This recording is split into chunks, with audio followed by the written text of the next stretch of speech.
Hello, this is Tony Heller from RealClimateScience.com, setting the record straight about climate. A few years ago, the editor of The Lancet, one of the most prestigious scientific journals in the world, wrote this editorial. Richard Horton said, "The case against science is straightforward. Much of the scientific literature, perhaps half, may simply be untrue. Afflicted by studies with small sample sizes, tiny effects, invalid exploratory analyses, and flagrant conflicts of interest, together with an obsession for pursuing fashionable trends of dubious importance, science has taken a turn towards darkness. As one participant put it, poor methods get results. In medical science, perhaps half of the studies may be untrue, but in climate science, the percentage is much higher." In this video, I'm going to show you one example of climate science which has no basis in reality. Earth and Space Science News says, ski seasons at many of North America's western resorts might melt away by 2085 because of warming temperatures. This is a brand new article, but they're using a 5-year-old picture from a ski resort in California. It's pretty easy to get pictures online of ski resorts. This is what Taos, New Mexico looked like yesterday. This is what the top of the mountain looked like yesterday during a blizzard. And these are ski patrol people at the top of the mountain this morning. This is what Sunrise Ski Area in Arizona looked like yesterday afternoon.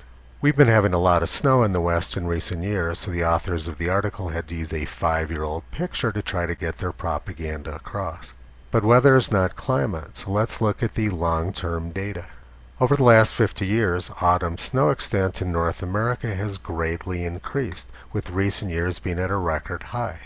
This is due to the fact that cold Arctic air is penetrating further south, causing the freeze line to move closer to the equator, and precipitation which used to fall as rain is now falling as snow. And the same thing is true with winter snow extent. It's been increasing for 50 years. We've already seen enough to see that the claims being made by the authors are complete nonsense, but I'm just getting started. This graph shows the average winter daily maximum temperature over the past century at all United States Historical Climatology Network stations. Winter afternoon temperatures in the United States peaked in 1954, and they've been declining for a century. And that is exactly why winter snow extent is increasing. North American winter snow extent is increasing because U.S. winter temperatures are getting colder. This graph shows the winter percent of days which get above the freezing mark in the United States. Once again, you can see that the number of days above freezing during winter has declined sharply in the United States, with recent years being among the coldest on record. And the same thing is true with United States autumn temperatures. They used to be much warmer prior to 55 years ago.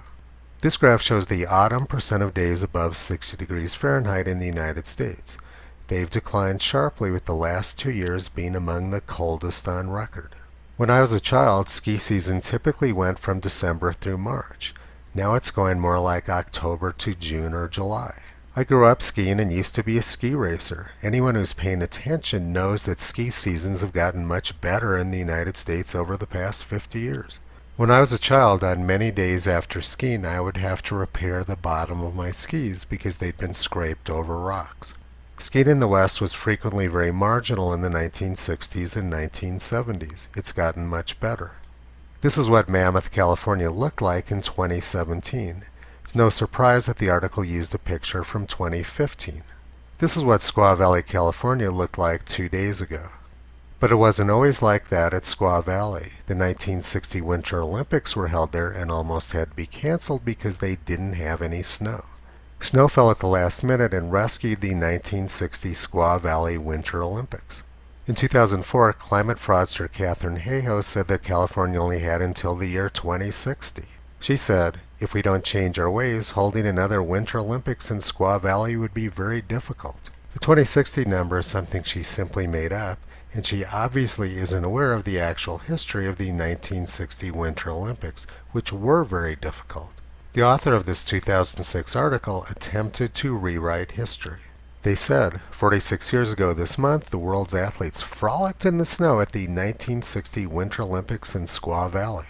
This is a fairly typical Orwellian rewrite of history being attempted by the press.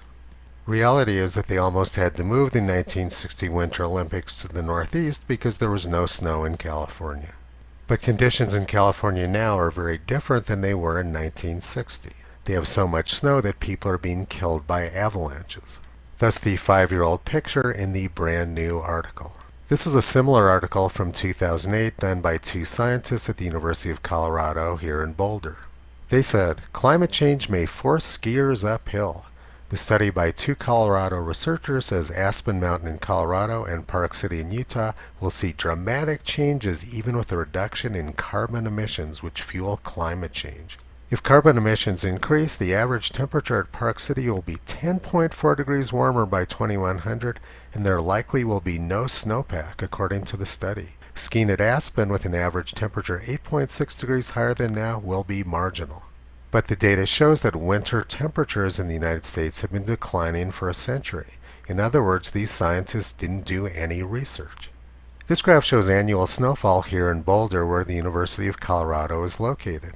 There's been no trend over the last 75 years, and it's a lot snowier now than it used to be. And this graph shows the number of snowy days. Once again, there's been no trend since the 1930s, and this past year was tied for the highest on record. We had 39 snowy days in Boulder last year, which tied the 1973 record.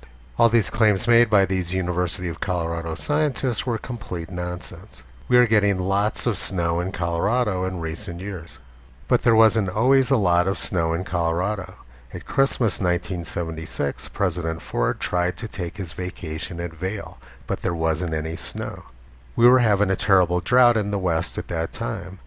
Governor Brown said drought-stricken California was facing a disaster of immeasurable magnitude. At that same time, England had their hottest and driest summer on record. This is not a scene you see very often in cool, rainy England. Here's another article from 1995. Global warming threatens skiing, scientists say. 25 years ago, the Intergovernmental Panel on Climate Change was pimping the same anti-science nonsense. And 20 years ago, David Viner from the Climatic Research Unit in England said that children just aren't going to know what snow is. In 2014, the New York Times announced the end of snow and used a similar picture of a ski slope which didn't have enough snow on it.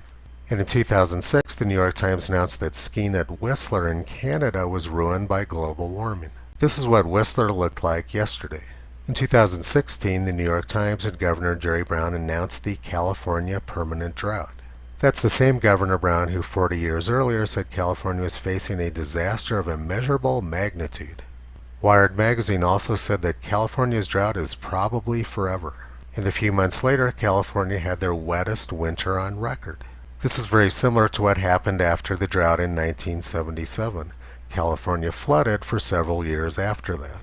Climate alarmists appear to be incapable of learning that climate is cyclical. Instead of doing something intelligent to protect California's water supply, Jerry Brown chose to spend $100 billion on a train.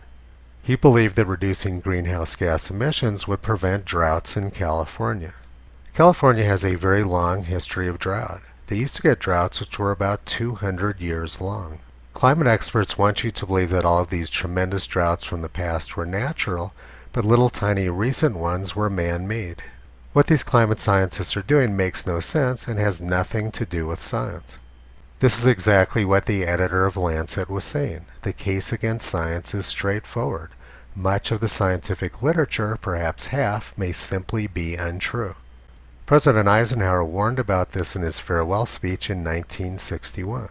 He said, "The prospect of domination of the nation's scholars by federal employment, project allocations, and the power of money is ever present and is gravely to be regarded. Yet in holding scientific research and discovering respect, as we should, we must also be alert to the equal and opposite danger that public policy could itself become the captive of a scientific, technological elite." This is exactly the situation we're in now. We have a bunch of academics who are doing junk science and trying to seize control of public policy. We can't allow this to happen. The case against climate science is very straightforward. Visit Toto on the web at realclimatescience.com. He's been pulling back the curtain on junk science and propaganda for a long time.